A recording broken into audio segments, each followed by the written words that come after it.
دەرچوانی پۆلی دوانزەی ئامادەی بەردەوامن لەسەر ناڕزایی دەربڕین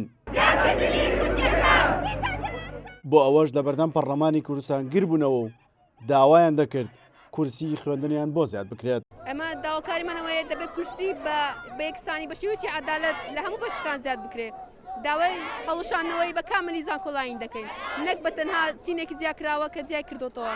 داواکارم لە وەزیری خوێندنی باڵاسی بە زیادکردنی کورسەکان هەموو کورسەکان زیاد بکە بێجگەلەوەش معدەلی کۆلێژەکانیش کەم کاتەوە بۆ دوای گرفتیانمان چارەسەر دەبێت ئینشاءالله.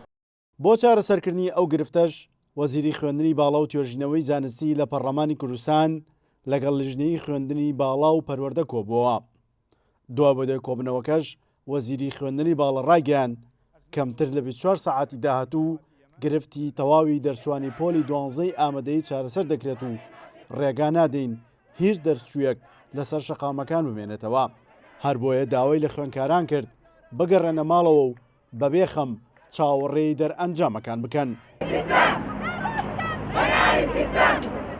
هەوڵدەم بە زووترین کات بۆ نێوە 24 ساعت احتمال کەمتریش بخەیانە 24 ساعت بەڵام خوا ناخوازا گرفتێ دروست بوو بۆ دیسان هەڵایەکم سەر دروست نەکەن بنووسن بڵێنەوە کە خاوەنی وعدی خۆی نەبوو بە تاکید خاوەنی وعدی خۆم دەبم لەگەڵانە هەتا ئێمە لێرە بین ناڵین هیچ کەسێک هیچ سیستەمێک غەدریان لێ بکە غەڵەتیش ڕوو بدا کەم و کورتیش ڕوو بدا ئەخیری دنیا نییە ئێمە دێنەوە سەر ڕێگە ڕاستەکە و بۆیان چاکەکەینەوە و دڵنیاشیان دەکەمەوە کە هیچ گرفتێک نامێنێت هیچ کێشەیەکیان نامێنێ بۆیە چاوەکانیان ماچەکەم و داوایان لێ یەکەم و بڕۆنەوە بەلای دایک و کەسوکاری خۆیان لەسەر جادەکان نەمێننەوە.